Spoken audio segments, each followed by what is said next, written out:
Eris, I know you're pretty excited because your kombucha is ready, and most importantly, I know the part that you love the most, it's time to flavor it. It is, yeah. So the kombucha was ready a lot faster than it was in Connecticut, so that's pretty cool.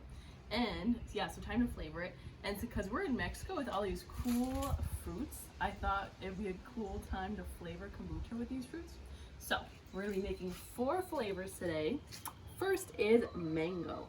So I already put some kombucha in these jars because I didn't want you to have to like watch me fill them up because it's not very exciting. So what I'm gonna do, so this kombucha's been brewing for about, I think like 3 weeks. I kind of live in a time warp, so I'm not totally sure, but that sounds about right. So I cut up some mangoes. They smell really, really good. I'm just gonna throw them in the little kombucha jar. I've never had mango and kombucha actually, so. I think the chickens are squawking because they hope they're gonna get some more mango pieces. That's right, Roberta and Gina. Mango could be coming your way. All right, so that one looks good. I'm gonna put the lid on. I'll explain how to like second ferment them when I'm all done. So then, what should I make next? Papaya is gonna be another flavor. I've never had papaya kombucha either, so it could be good, could be weird. I'm not sure. So I'm just gonna scrape out some of the seeds, and we're gonna save those because papaya seeds have a lot of medicinal benefits. They're actually a really great like anti-parasitic, worm kind of thing. Not that we have those problems at the moment, but just good. We're gonna be a whole nother video on that topic, but now we have our ingredients / props for that video. Yes. So I'm just gonna take another little jar with some plain kombucha in it, and then just scrape out some papaya. And it's totally fine to leave your kombucha plain. It's just like when you have the world of tropical fruits at your disposal, why not just make them exciting, you know? Tropical fruits, also inexpensive tropical fruits. Yeah.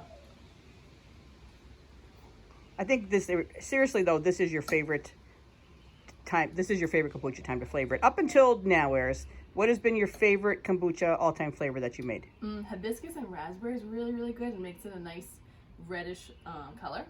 And also ginger and holy basil is really nice too. So, okay, I think that's pretty good for the papaya.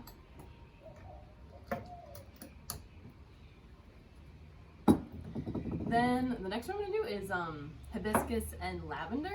So hibiscus in Mexico, they call it Jamaica. Just it's spelled like Jamaica. So let me just fill this up with some kombucha first. And then the lavender, we actually grew this lavender and it's already flowered, so pretty cool.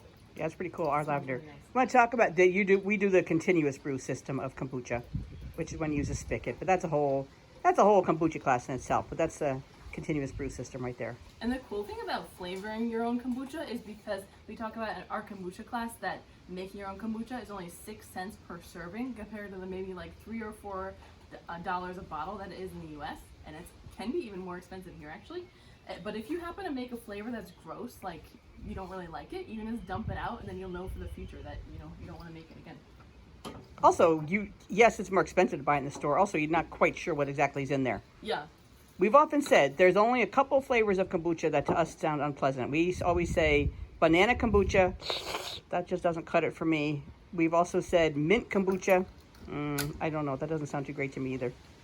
Ooh, it's already looking like a cool color. Look. Oh yeah, look at that. Oh yeah, look how it's already changing. And the final one. We should back up 1 second. Explain how hibiscus is sold here, because it's pretty cool. Hibiscus is such a popular thing here because agua de Jamaica is like they call it agua fresca, like a fresh water that people drink all the time, like including us, yeah. It's really good. And they sell it just in grocery stores, like in those, those like giant, kind of like the bulk, if you're going to pick out peaches, like at an American grocery store, in those bulk bins, the hibiscus is right there. I was going to say Micah. Hibiscus is right there. You just pick it out by the handful. And then next up is pineapple. Which are also unbelievably inexpensive. They just sell them on the side of the road. So we're going to save the pineapple top because you can grow new pineapples out of the pineapple top. We'll be doing a video about that pretty shortly. Okay? So I'm going to chop up some pineapple. Holy smoke. I can smell that. Way over here where I'm standing, I can smell it. Smells really, really good. It does. I've also never had pineapple kombucha. This is like a whole new flavor world for me. Like, I wish I could tell you. First of all, the fact that we had to leave all our scobies behind and our kefir grains behind was pretty traumatic for Eris. So the fact that we were able to get our SCOBY through Omar and just even have kombucha in the first place, Eris was overjoyed. And the fact that it ferments so quickly here and forms a new SCOBY here. And you make it outside. You make it outside. And that it, the cool flavors we can do it with. Okay. So, the flavors are all set. So then, don't they look cool? They really do. So then what you do is you like second ferment your flavored kombucha. Explain that in plain English. That sounds so complicated. So that means you just like let it sit at room temperature for another few days. So you want to leave the cap on, like the official lid. For brewing the kombucha, you use like a paper towel or some kind of cloth like that. But for flavoring it, you put on the official lid and then leave it at room temperature for 2 to 3 days. And then after that, you can strain it and then put it in the fridge and drink it. And I think these flavors are going to be good. Mm-hmm.